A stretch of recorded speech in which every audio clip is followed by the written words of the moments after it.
Good morning and Happy New Year 2025.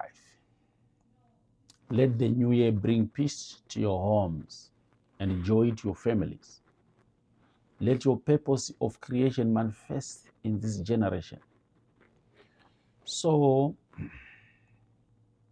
what's in for 2025?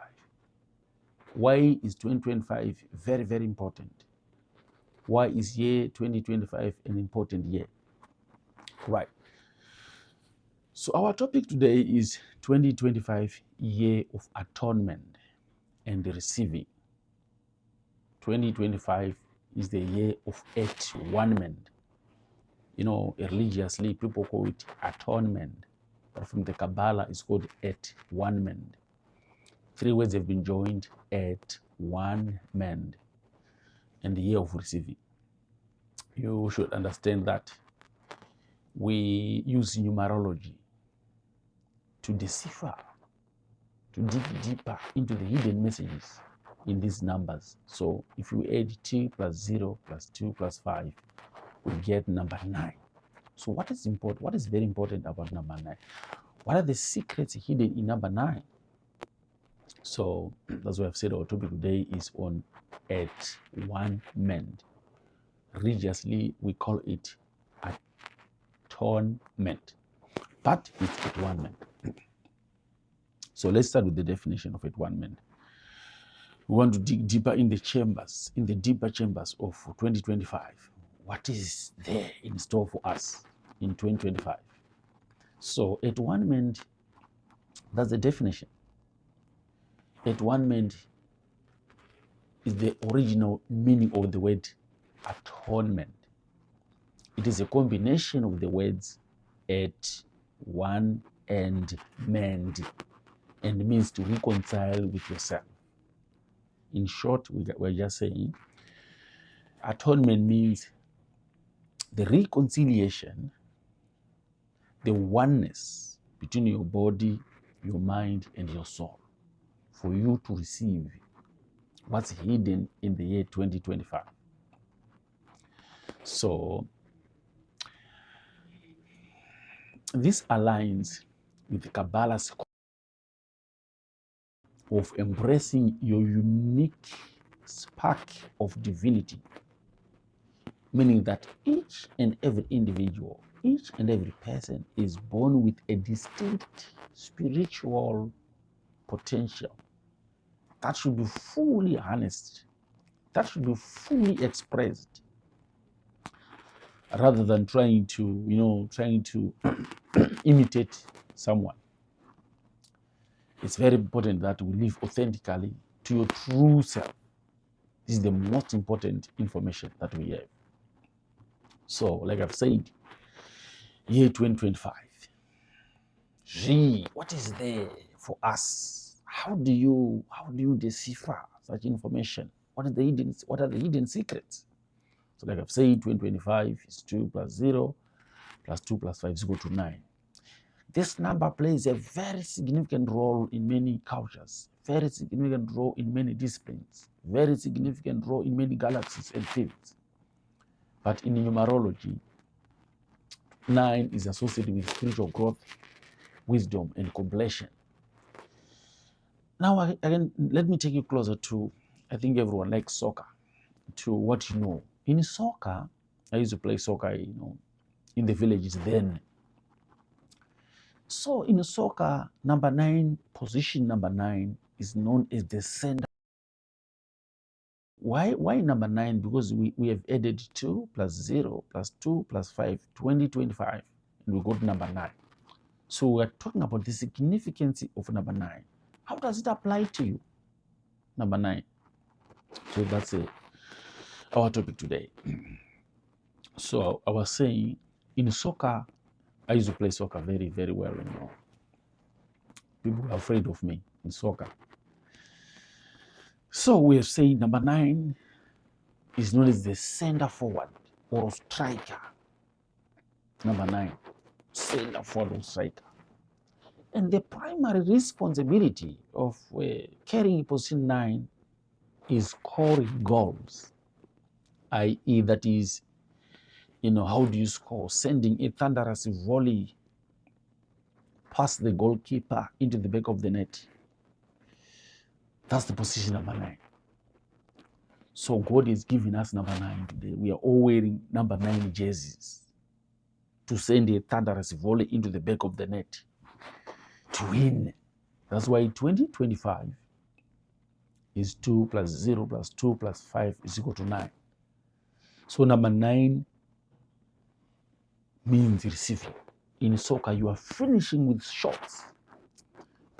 But number 9, my coach then in the villages would say to me, Savi, we need excellent finishing ability.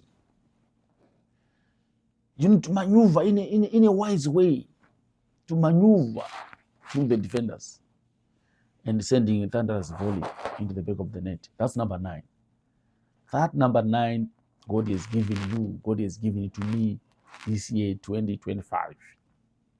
So take heed. Number 9 is very, very important. We closer home is the gestation period. It takes 9 months for human form for human a baby to form in the human womb of his mother. So we all know this. But because we're using the Kabbalah, where number 9 is called the Tet in Hebrew, T-E-T. So it means best, good, better, best. So Tet, we can see that Tet represents a person with a head, with their head, with a person lowering his head or lowering his countenance in prayer towards God, like person number 9 like this. So, and the person, that state represents a person bending their head from God with a lowered countenance. So Tet, which is number 9, represents the hidden good that resides within the womb of the universe. So there's a hidden good within the womb of the universe. But for you to get that womb, you need a strategy called At-One-Ment. At-One-Ment. Be yourself. Be yourself. Don't try to imitate any other person. People are different. We create different. Remember, each and every person has a spark of God in him or in her. You have a spark of God. God resides in you. God has residence. God has denizen in you. You are different. And from a Kabbalistic standpoint, the Kabbalistic mystics, you have a different definition for holiness than the holiness definition that we know. So from a Kabbalistic perspective, holiness is different, totally different. And it means to be at one-ment, your body, your mind, and your soul. That's being holy from a Kabbalistic standpoint. When you are at one-ment, when your body, your mind, and your soul are one, it's called the triplicity. Triplicity. But the opposite of holiness is not unholiness or anti-holiness. It is not impurity, or can we say it's not demonic possession. The opposite of the word holy is superficial. What is superficial? Superficial is existing or occurring at a surface, at a superficial level. So in Hebrew, we call that you are in exile. When you're not at one-ment, when your soul and your body and your mind are not at one-ment, you are in exile. You are in exile. You can't achieve anything when you're in exile. Meaning to say you'll be a slave. So let me, what can I do now? Let me bring you a parable of two mountaineers, mountain climbers. The first was an old man, frail old man, slightly bent because of age, and the other one was a young, energetic young man with virility. So I'm talking about these guys, mountaineers. So the second one, being young, being good in form, was climbing the mountain, ascending the mountain at a faster rate, confidently to the summit. In the afternoon, they met again. Barukira Gomo. The older man still climbs gently, step after step by step, towards the summit of the mountain, towards the arc of the mountain. The young man lies exhausted now, unable to move. At the side of the path, at the side of the road, at the side of the trail. The young man can't move now, very exhausted, very tired. As they pass each other, the young man cries out to the older man, "Yay, I don't understand." The young man is talking to the older man. "I don't understand. What do you know that I don't know?"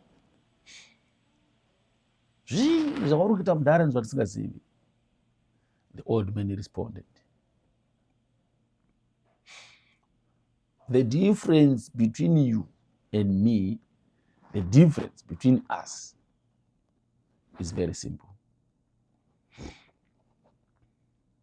Says the old man, "The difference between us is different. You have come to conquer the mountain, but the mountain is stronger than you. So you are incapable of conquering the mountain. The mountain is stronger than you. What is important is to conquer the mountain within before you conquer the mountain without. You have to be at one-ment. You have to have that inner peace. Conquer the mountain within to conquer the mountain without." So the older man said, "I am at one-ment. I've conquered my inner mountains, the body, the soul, and the mind. So I'm at peace. So I'm not competing with the mountain. And now the mountain is helping me because I've merged myself with the mountain." So young man, you came here to conquer the mountain. It's not like that. You can't be in 2025 to conquer 2025. You can't have come from heaven to conquer the universe. No. You have to conquer, to be at one-ment with yourself. So, like I've said, definition of exile is when someone is not at one-ment. When you are not living from within, you are not naturally living. This is the message for 2025. So I'll bring another mashu about At-One-Ment. At-One-Ment. It talks about thinking good for it shall be good. So I had a story is told of a man who went to the Baal Shem Tov. He had received a call from his brother from Israel. The brother had called him to say, "Hey, my brother, our father here is suffering, he's seriously ill. He was attacked. Our father is serious heart attack." So this guy, after receiving the call, that their father was in a very critical condition because of heart attack, he put down the receiver and immediately prepared to book a flight to Israel. On a second thought, he realized that his traveling could not help at all. So he decided to go to the Baal Shem Tov.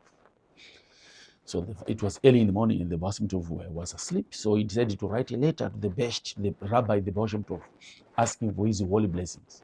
So fearing the worst could happen, he began to write with a trembling hand. It was extremely difficult for him to concentrate, to write a letter to the Baal Shem Tov. So his mind, his body, his soul were disjointed, and his mind would not let him rest. I'm talking about the At-One-Ment. His mind, they were disjointed, so he was not resting. So because he was shaking, so he just wrote a letter, just wrote this statement to say, I don't know, Rabbi, I don't know what to think anymore. Those were his final words in the letter. With a heavy heart, he handed the letter to the Rebbe's secretary. He was shaking. I don't know what to think anymore. While he waited for an answer, tears were rushing, tears were running, tears were rushing down his furrowed face. A few minutes later, as the rabbis do,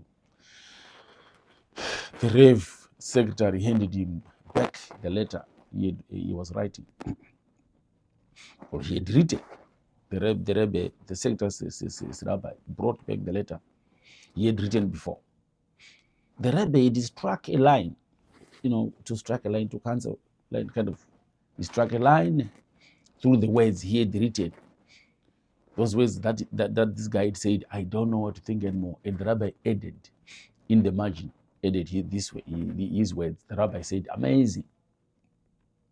What did the Torah say to our what did it say to our sages in antiquity?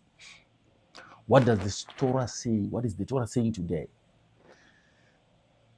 The rabbi wrote those words. The rabbi said, be At-One-Ment. Think good. Always stay positive, and it shall be good. Start now thinking good about your father who is in a critical condition. Instantly, this guy's mood changed from one extreme to the other.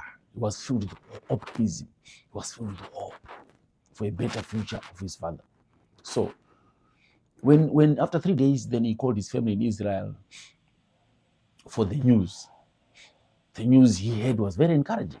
The father's condition was no longer listed as life-threatening. Then instantly he called the Baal Shem Tov. The Baal Shem Tov asked, do you have any good news for me? Yes, I have good news, said the young man, the young rabbi. My father at home is improved. Then the rabbi said, when did that happen? 2 days ago, said the gentleman. And when did you begin to think positive? As soon as I received a letter from you.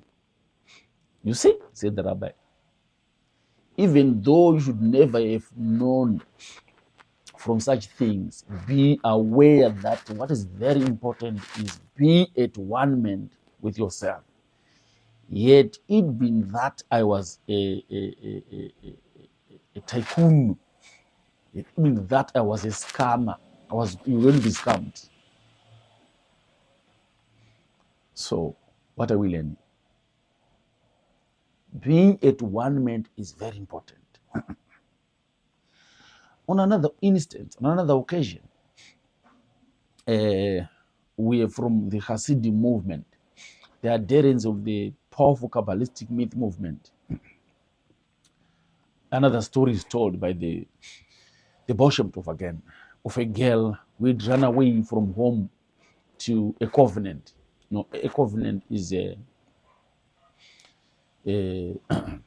where is in a church system where people are trained to be nuns, N-U-N. But this girl was a Jewish girl, so she ran away from yeshiva to join a covenant, a Christian covenant, an exercise that they would do to become nuns. So everyone knew where she was, yet no one could persuade her to leave the covenant and return to the synagogue. So finally, the distraught parents turned to the Baal Shem Tov.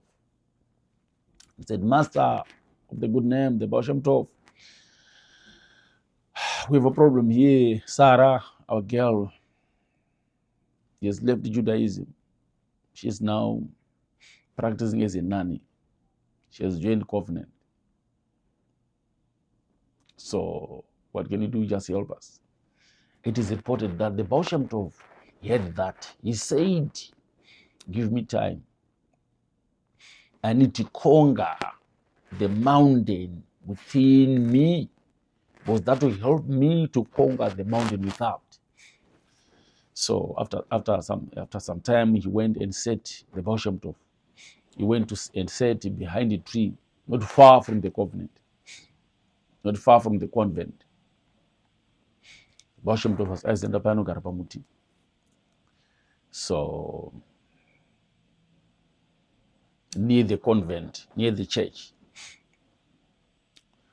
So he took with him the Baal Shem Tov, no books. He took with him no spiritual prayers or no ritual prayers.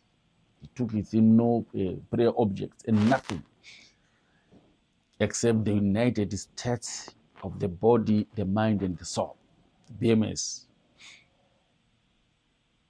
the At-One-Ment.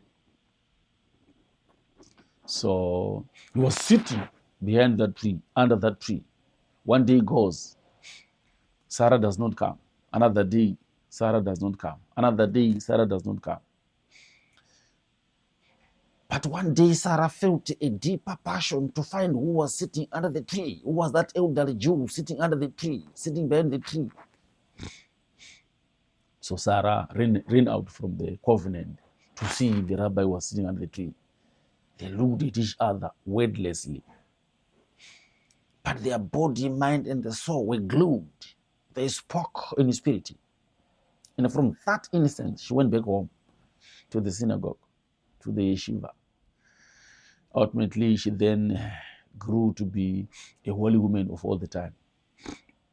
Later in her life, she was asked what the Baal Shem Tov did to her to make her leave the covenant, the convent. She said the Baal Shem Tov only sobbed tears.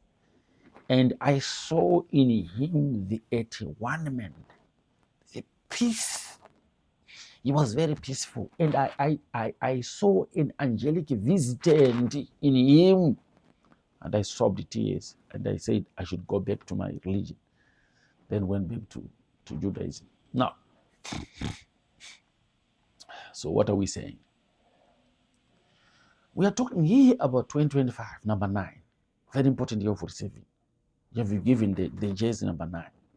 The universe is the universe is the playing field. The universe is the football pitch. You have number 9 to make it a score, to take the ball in the back of the net. But what is important is, do you have inner peace? The problem that we have is we have no inner peace. When you have inner peace, you conquer everything. You can conquer everything. That's why Moshe Rabbeinu at the Red Sea, at the Sea of the Reeds, Java. That's why Moshe said, be peaceful and see the way how the hand of God is going to help you today. So, guys, 2025, be At-One-Ment. Don't try to imitate anyone. Be yourself. Try to be yourself. For you to receive. For you to take the ball in the back of the net. So, this is the message of the year. You can never receive anything when you are in exile. When your mind, your body, and your soul are in exile, you can't receive anything. So you have peace within. Peace within is very important. Even in difficult times. Amen, amen, amen. Thank you so much. Thank you so much. God bless you. God bless you. God bless you.